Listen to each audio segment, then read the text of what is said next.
শুভ সকাল বন্ধুরা, আশা করি সবাই ভালো আছো, সুস্থ আছো।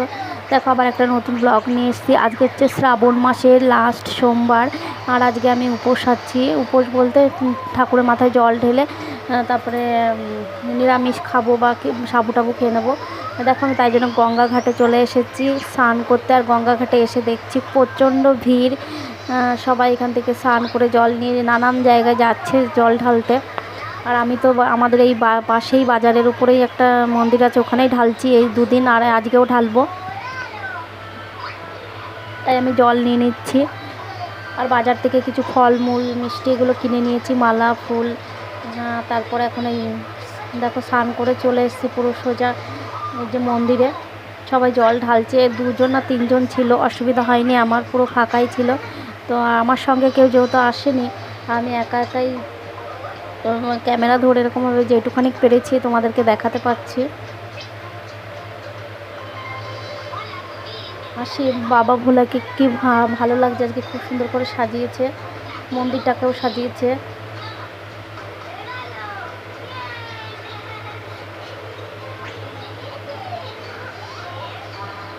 আর আমি যদি পরে আসি আবার এখানে দুপুরবেলা মেন পুজোটা হবে, যদি পারি আসবো। আর তো আসতে পারে তোমাদেরকে দেখাবো তখন। কাপড়ে না আসলাম, স্নান করে জল টল ঢেলে আমার মতন করে পুজো দিয়ে গেলাম। মেন পুজোটাই হবে দুপুরবেলা 12টা থেকে।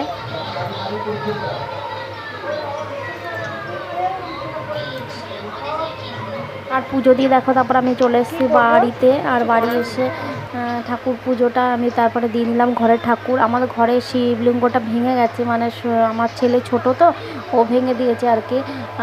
তাই আর নতুন করে কিনিনি। আর এমনি ঘরে ঠাকুরের নাম করেই আর কি বেল তুলসী পাতা টতা দিয়ে ফুল মিষ্টি দিয়ে পুজো দিলাম। আর ঘরে ঠাকুরকে তো দিয়ে দিলামই।